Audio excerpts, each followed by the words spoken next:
right, jabronis. Clay and Tom coming back. 2 weeks in a row, Tom. I don't know if the league deserves this. 2 weeks in a row. We haven't done that in a while, have we, man? No, and we also haven't won 2 weeks in a row. No joke.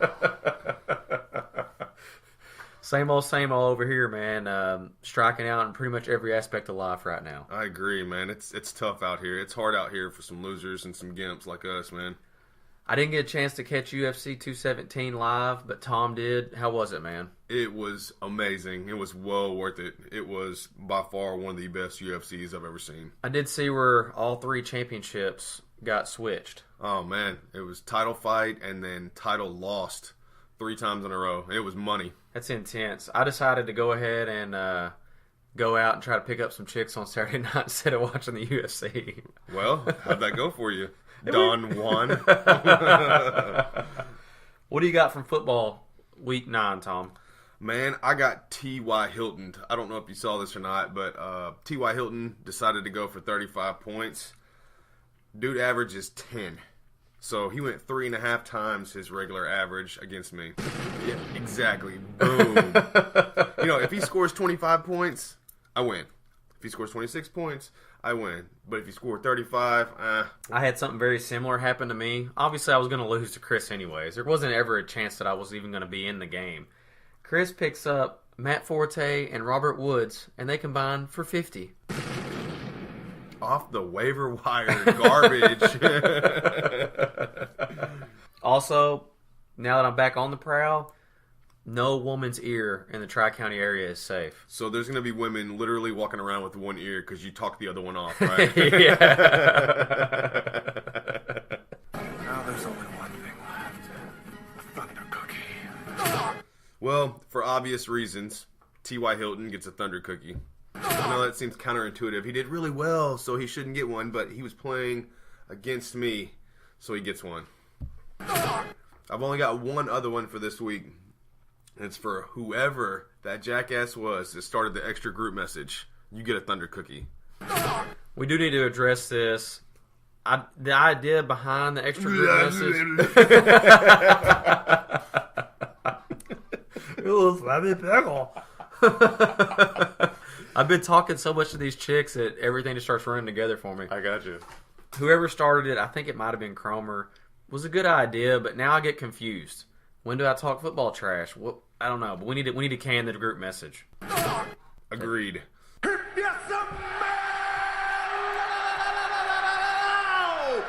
Clay Jones Is cooking.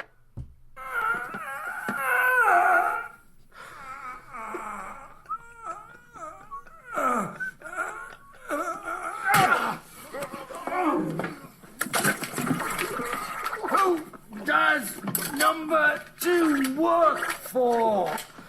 Who does number 2 work for? That's right, buddy. You show that turd who's boss. Hey, just grab a hold of something, bite your lip, and give it hell. Come on. We're gonna get through this. Hey, that sounds pretty nasty. How about courtesy flush over there?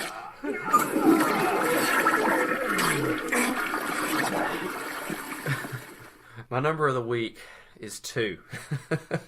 Well, I almost hate to ask at this point, but lay it on me, man. I've got several. And it started with Matt Forte and Robert Woods, both of whom had 2 touchdowns against me. How many touchdowns did they have all season long? How many? 0. Oh, wow. So they came out of the woodworks Exactly. to destroy you. Just for me. Okay. Next number I got, also 2. Oh, okay. And this is a little more on a personal level, maybe like a minor personal victory. Amount of chicks that showed up to watch us play open mic on Tuesday. Dude, that's awesome. And Tom was actually there, so he did see them. And they were actually girls. I can say that this actually happened. I also found out that both of them play fantasy football, so I'm definitely scouting out some potential managers for my team next year. Awesome. Who does number 2 work for? Next number 2 I got for you. Minutes of comedy that I have worked up already in case I get dead fucking last. Oh, man, that's good. That's good. Only 3 minutes left after that. You know what I mean? I decided that I'm going to try to tell a story, and if that bombs, straight to fart jokes. Nah, yeah, for sure. Another number 2 I got. Other leagues that I'm paying attention to now instead of our league. You get a little bit more time to focus on the other stuff now, don't you? Yeah, I mean, because what is the point? I mean, I got to win one more game. It's all I got to do. Who does number 2 work for? Last number 2 I got is legitimately my team. It is a huge, steaming pile of number 2. A world-class, elite-level loser. You know, it's kind of tough for me when you break yourself down because that doesn't leave a lot of room for me to break you down. So you kind of... I kind of beat you to the punch there, so to infringing speak. upon my trash talking to you. All right, guys, we're going to jump into a media break. Brand new album I just bought from Trivium. The song's awesome. Beware those who speak in tongues, for they may call your name. You condemn me, 'cause you don't understand me. You condemn me, 'cause you don't understand me.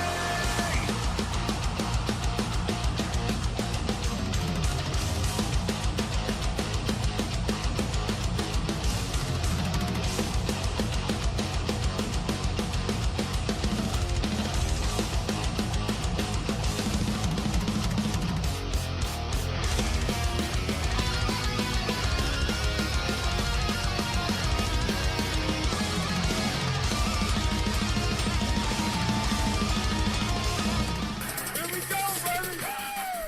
I love me some niggas. Let's rock and roll, baby. All I want to know if you got your popcorn ready. Do you got your popcorn ready? Right now. Popcorn ready. You want answers? I think I'm entitled. You want answers? I want Clay and Tom's weekly picks. You can't handle Their weekly picks. popcorn ready.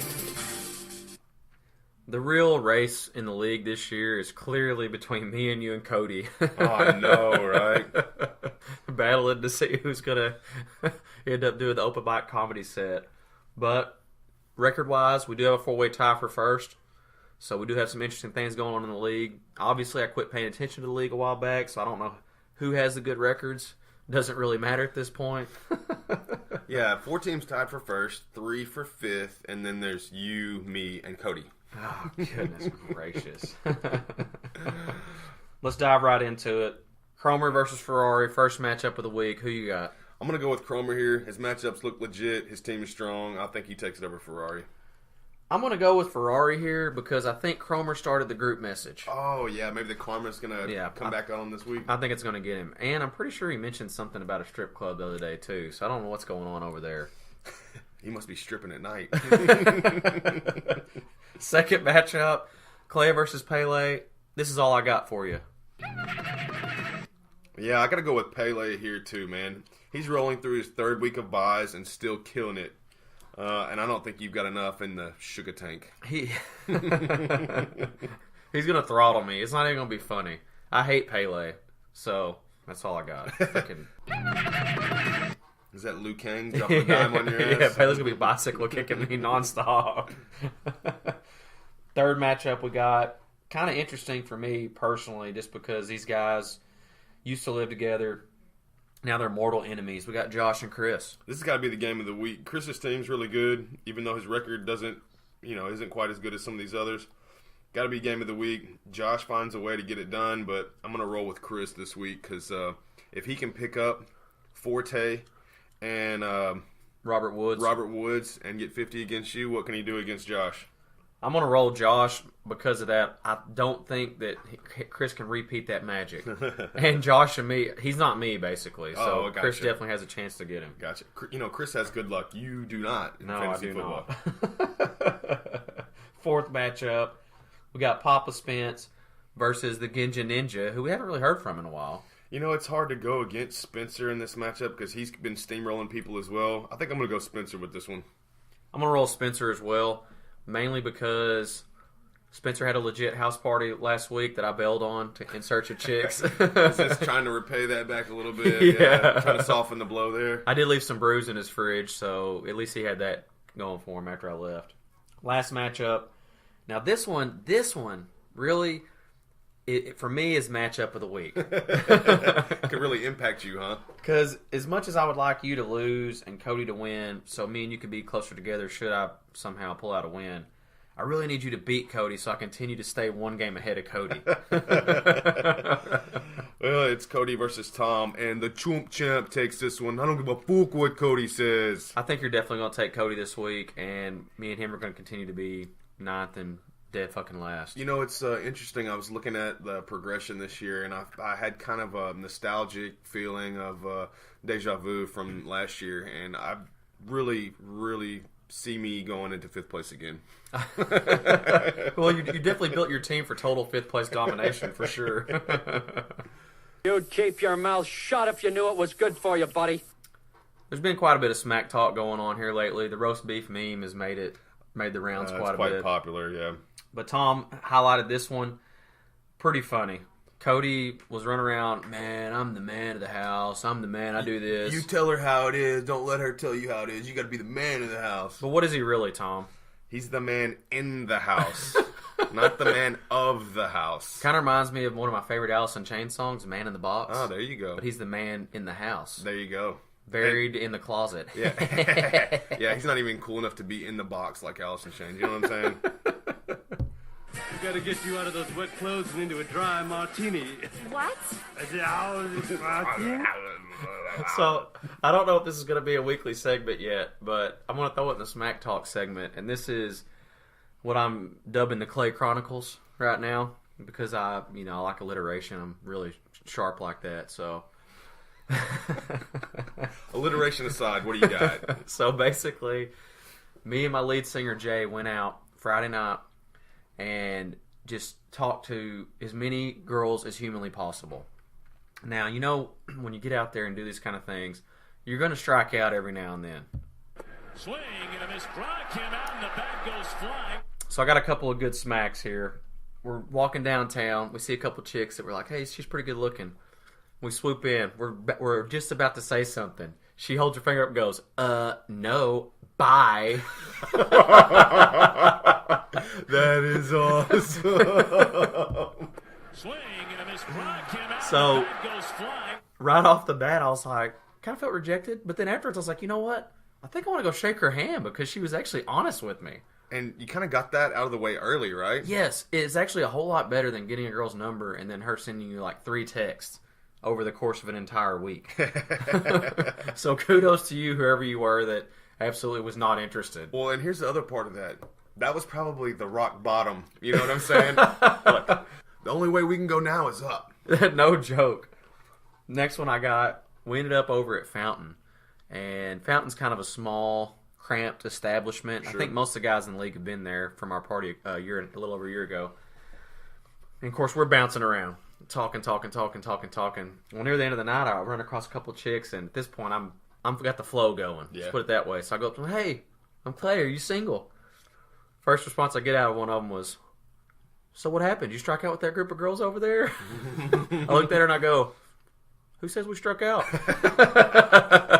Touche. Swing and a miss. Drive came out and the bat goes flying. I don't think she thought that was very funny, so. It is indeed very funny. I wish I would have had the video of the, no, bye. That would have been a classic. Oh my God. We actually talked about it at open mic, Tom, that you and our other friend were going to go watch us try to pick up chicks and commentate. Oh, yeah, I want to see that, yeah. It actually would make a very, very funny video. Oh, he moves in for the kill.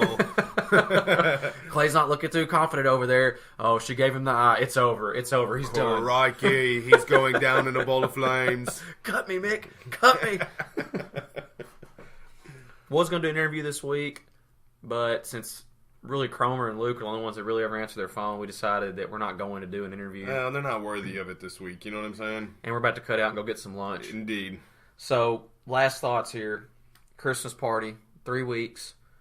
It's at Dr. Zito's house, but Lisa's kind of planning it. Oh, okay. She actually called me Well, Cromer called me with Lisa on speakerphone to chew me out last week for not mentioning Lisa. Oh, wow. Okay, so we are officially mentioning Lisa. Yeah, we have to officially mention Lisa this week, and I need to keep her on my good side because she may end up being my wingman this weekend. That's awesome. I've never had the opportunity to plan a party at someone else's house.